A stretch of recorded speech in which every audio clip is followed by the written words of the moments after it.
ओम श्री गुरुदेवाय नमः। आप सभी को मेरा सादर प्रणाम। आज हम परम पूज्य गुरुदेव जी श्री राम शर्मा आचार्य जी द्वारा रचित हमारी वसीयत और विरासत का अध्ययन कर रहे हैं, जिसमें हम इसके तीसरे अध्याय समर्थ गुरु की प्राप्ति एक अनुपम सुयोग इसका अध्ययन करेंगे। इससे पहले की जो लिंक हैं वो आपको डिस्क्रिप्शन सेक्शन में मिल जाएंगे। तो आइए परम पूज्य गुरुदेव जी, वंदनी माता जी और माँ गायत्री को हम शत शत नमन करते हैं। उनसे निवेदन करते हैं कि वे हमारे सारे ही शुभ कार्यों में हमारी सहायता करें, हमारा मार्गदर्शन करें और अपना आशीष हम पर बनाकर रखें। और आज के अध्याय को आरंभ करते हैं। रामकृष्ण विवेकानंद को ढूंढते हुए उनके घर गए थे। शिवाजी को समर्थ गुरु रामदास ने खोजा था। चाणक्य चंद्रगुप्त को पकड़कर लाए थे। गोखले गांधी जी पर सवार हुए थे। हमारे संबंध में भी यही बात है। मार्गदर्शक सूक्ष्म शरीर से 15 वर्ष की आयु में घर आए थे और आस्था जगाकर उन्होंने दिशा विशेष पर लगाया था। सोचता हूँ कि जब असंख्यों सद्गुरु की तलाश में फिरते और धूर्तों से सिर मुंडाने के उपरांत खाली हाथ वापस लौटते हैं, तब अपनी ही विशेषता थी जिसके कारण एक दिव्य शक्ति को बिना बुलाए स्वेच्छापूर्वक घर आना और अनुग्रह बरसाना पड़ा। इसका उत्तर एक ही हो सकता है, जन्मांतरों से पात्रता के अर्जन का प्रयास। यह प्रायः जल्दी नहीं हो पाता। इसके लिए व्रतशील होकर लंबे समय तक कुसंस्कारों के विरुद्ध लड़ना होता है। संकल्प, धैर्य और श्रद्धा का त्रिविध संयोग अपनाए रहने पर मनोभूमि ऐसी बनती है कि आध्यात्म के दिव्य अवतरण को धारण कर सकें। यह पात्रता ही शिष्यत्व है, जिसकी पूर्ति कहीं से भी हो जाती है। समय पात्रता विकसित करने में लगता है, गुरु मिलने में नहीं। एकलव्य के मिट्टी के द्रोणाचार्य असली की तुलना में कहीं अधिक कारगर सिद्ध होने लगे थे। कबीर को अछूत होने के कारण जब रामानंद ने दीक्षा देने से इनकार कर दिया तो उन्होंने एक युक्ति निकाली। काशी घाट की जिन सीढ़ियों पर रामानंद नित्य स्नान के लिए जाया करते थे, उन पर भोर होने से पूर्व ही कबीर जा लेटे। रामानंद अंधेरे में निकले तो उनका पैर लड़के के सीने पर पड़ा। चौंके राम नाम कहते हुए पीछे हट गए। कबीर ने इसी को दीक्षा संस्कार मान लिया और राम नाम को मंत्र तथा रामानंद को गुरु कहने लगे। यह श्रद्धा का विषय है।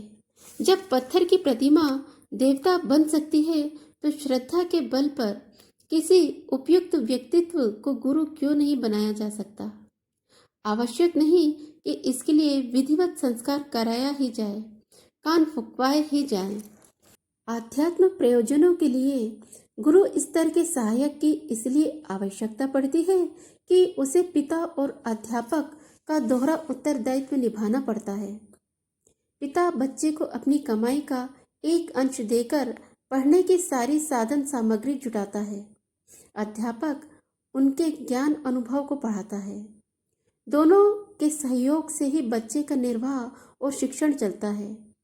भौतिक निर्वाह की आवश्यकता तो पिता भी पूरा कर देता है, पर आध्यात्मिक क्षेत्र में प्रगति के लिए जिन वस्तुओं की आवश्यकता होती है उनमें मना स्थिति के अनुरूप मार्गदर्शन करने तथा सौंपे हुए कार्य को कर सकने के लिए आवश्यक सामर्थ्य गुरु अपने संचित तप भंडार में से निकालकर हस्तांतरित करता है।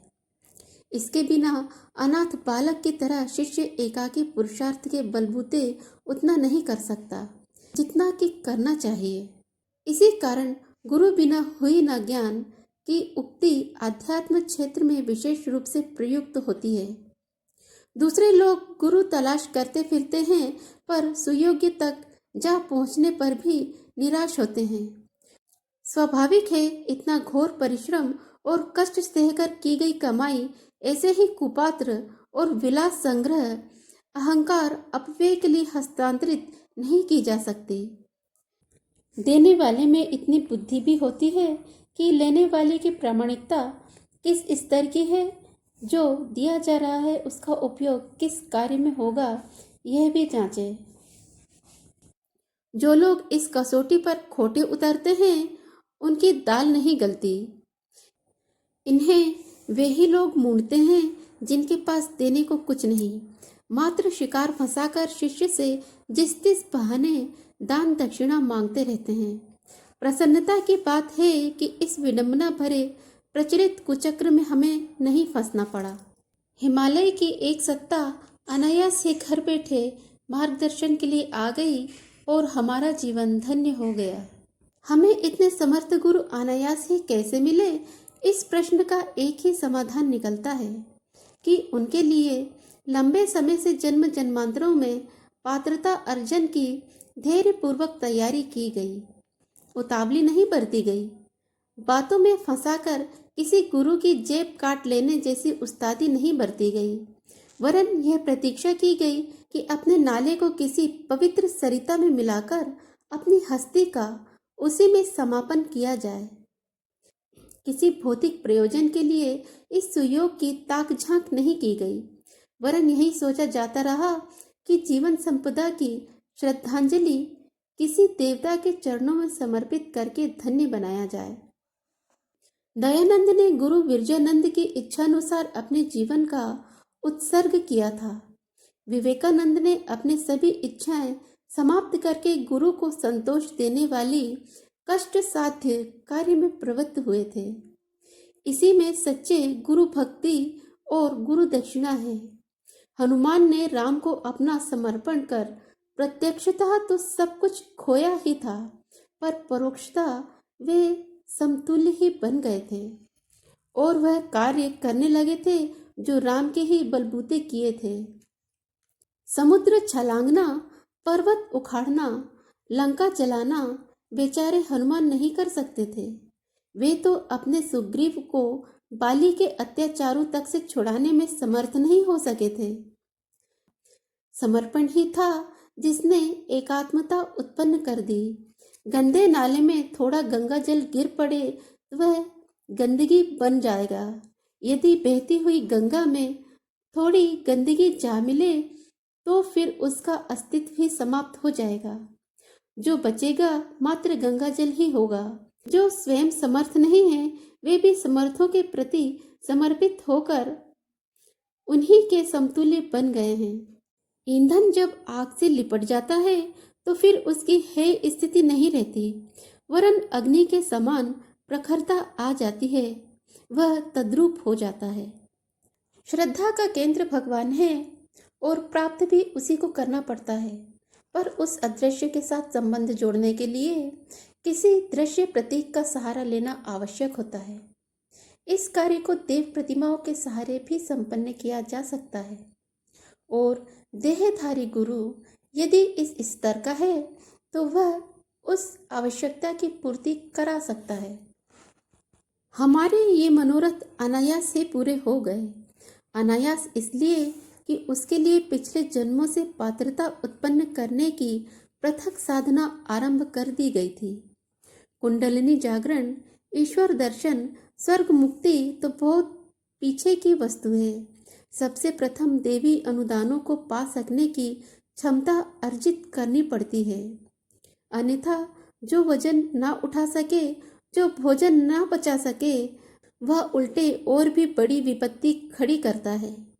प्रथम मिलन के दिन समर्पण संपन्न हुआ और उसके झूठे सच्चे होने की परीक्षा भी तत्काल ही चल पड़ी। दो बातें विशेष रूप से कही गई।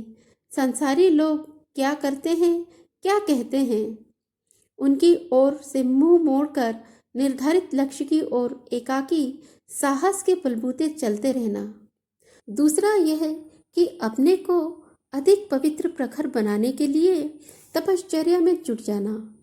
24 वर्ष के 24 गायत्री महापुरुष चरण के साथ जौ की रोटी और छाछ पर निर्वाह करने का अनुशासन रखना।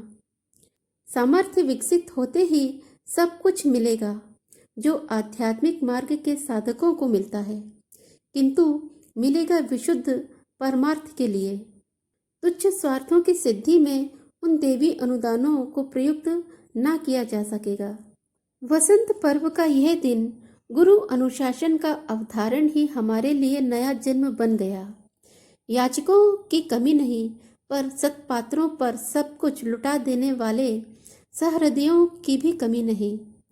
कृष्ण ने सुदामा पर सब कुछ लुटा दिया था।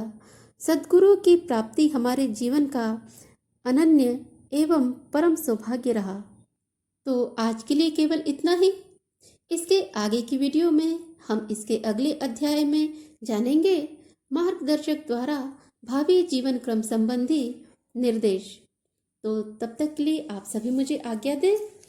यदि मुझसे कहीं कोई भूल हुई है, कोई चूक हुई है या फिर आपको कोई असुविधा पहुंची है तो उसके लिए आप मुझे क्षमा करें। यदि आपको मेरा ये चैनल पसंद आता है तो इसे लाइक करें, शेयर करें, सब्सक्राइब करें और साथ ही बेल के आइकन को प्रेस कर ऑल पर क्लिक करें ताकि हमारे सारे ही नोटिफिकेशंस आपको समय पर मिल सकें।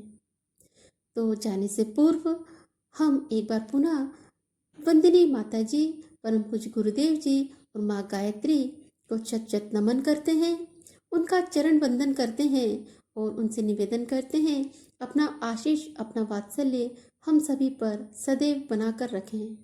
इन भावों के साथ आज मैं आप सभी से विदा लेती हूँ। तब तक के लिए आप सभी को मेरा सादर प्रणाम।